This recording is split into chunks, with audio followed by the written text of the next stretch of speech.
Pai, do Filho e do Espírito Santo. Amém. Seja bem-vindo, meu querido irmão, minha querida irmã, ao canal da comunidade Coração Misericordioso de Jesus, neste dia de São João Paulo II. Eu lhe convido a acompanhar, a se inscrever no nosso canal se você não é inscrito, a compartilhar, a comentar, a curtir e acompanhar e meditar conosco o Santo Evangelho deste dia, que está em São Lucas, capítulo 13, do versículo 1 ao 9. Evangelho de nosso Senhor Jesus Cristo, segundo São Lucas. Glória a vós, Senhor.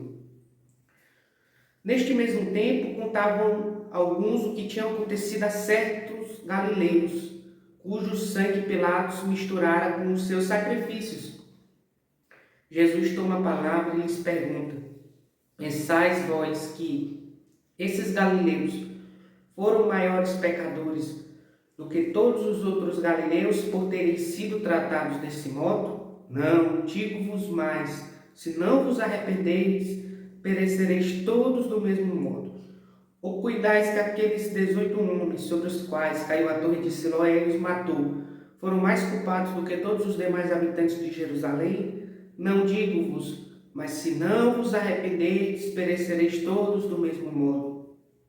Disse-lhes também esta comparação: um homem havia plantado uma figueira na sua vinha, e indo buscar fruto não o achou. Disse ao viticultor: eis que 3 anos há que vim procurando frutos nesta figueira e não o acho. Corta, para que ainda ocupa inutilmente o terreno. Mas o viticultor respondeu: Senhor, deixa ainda este ano, eu lhe cavarei em redor e lhe deitarei adubo. Talvez depois disso dê frutos, caso contrário mandarás cortá-lo. Palavra da salvação, glória a vós, Senhor. Então, meu querido irmão, minha querida irmã, veja que lições preciosas traz o Santo Evangelho no dia de hoje. Primeiro, diante da situação da tragédia, que é uma situação que muitas pessoas passam por esta experiência de passar por uma tragédia, seja uma tragédia natural, seja um acidente, seja uma fatalidade que ocorra. E aqui a gente deve entender que através de um mal, não é Deus que provoca o mal, é a liberdade humana, mas através de um mal Deus tira um bem maior. E através disso, assim como através do pecado original, que não era da vontade de Deus, mas Deus tirou a salvação da humanidade, que é um bem muito maior do que qualquer pecado. Foi Cristo dando-nos a vida. Portanto, diante da tragédia, nós devemos enxergar como sinais da divina providência nos chamando à conversão, nos chamando a fazer penitência, nos chamando a mudar de vida. E também ver que a nossa esperança não pode estar neste mundo. Perecereis todos do mesmo modo se não fizerdes penitência. A nossa esperança não pode estar aqui nesta terra. Nós não podemos colocar nossa esperança, nós não sabemos o que nos aguarda, o nosso futuro. Por isso que nós só temos o hoje para amar a Deus. Por isso que nós só temos o hoje para amar o próximo. Por isso que nós não devemos ficar entregados de ninguém. Nós não sabemos o dia de amanhã. Por isso que nós não devemos viver a cada dia como se Deus não existisse, deixando de rezar, deixando de procurar a Deus, deixando de agradar a Deus em seus mandamentos. Por isso que nós devemos meditar seriamente sobre a nossa morte. Muita gente tem medo de meditar sobre a morte, mas a gente não deve ter medo, porque a morte é o momento mais importante da nossa vida. É o momento que nós vamos ao encontro de Deus, para que a gente esteja preparado para se apresentar diante do tribunal de Cristo, ou seja, esteja em estado de graça. E isso é uma boa morte, é morrer em estado de graça. Portanto, meu querido irmão, minha querida irmã, através dessas 2 tragédias, Jesus quer nos chamar à conversão.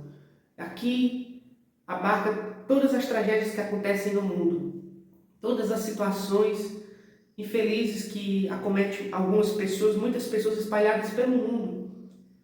E Deus, através disso, está nos iluminando.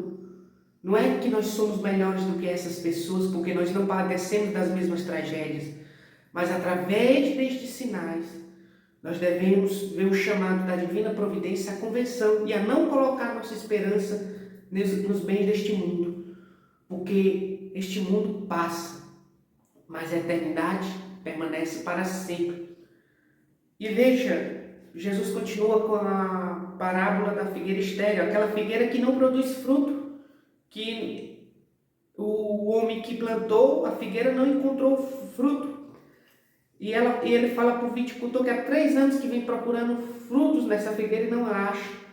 E ele pede para cortá-la porque ela vai ficar ocupando inutilmente o terreno. E o viticultor, que aqui no caso é Jesus, intercede ao Pai: Senhor, deixa ainda este ano, eu lhe cavarei em redor e lhe deitarei adubo.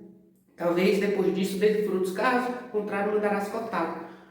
Qual é o tempo que nós temos para produzir frutos? O tempo que a gente vive. Portanto, a gente não deve deixar procrastinar coisas essenciais em nossa vida. É hoje que Deus nos chama a produzir frutos.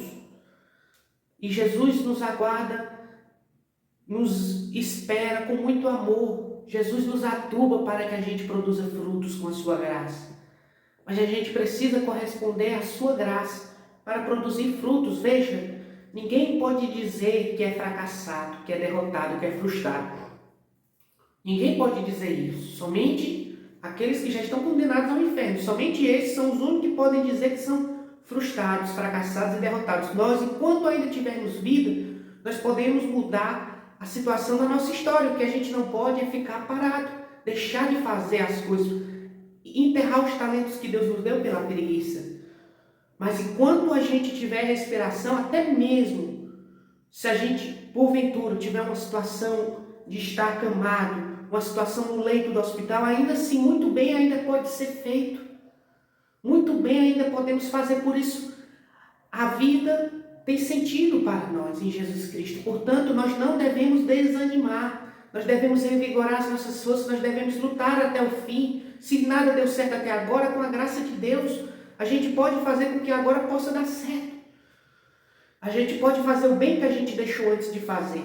Portanto, cuidemos para que não sejamos essa figueira estéril e nem suceda sobre nós uma desgraça pior do que esta que aconteceu com esses galileus diante de Pilatos, do que desses que morreram com a torre de Siloé, que é a tragédia de morrer afastado da graça de Deus e ir ao inferno.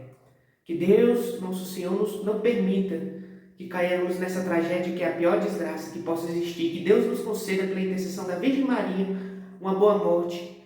No dia que o Senhor nos chamar, nos encontre em sua graça para nos levar à vida eterna. À vossa proteção recorremos, Santa Mãe de Deus. Não desprezeis as nossas súplicas e nossas necessidades, mas livrai-nos sempre de todos os perigos. Ó Virgem gloriosa e bendita. Amém. Em nome do Pai, do Filho e do Espírito Santo. Amém.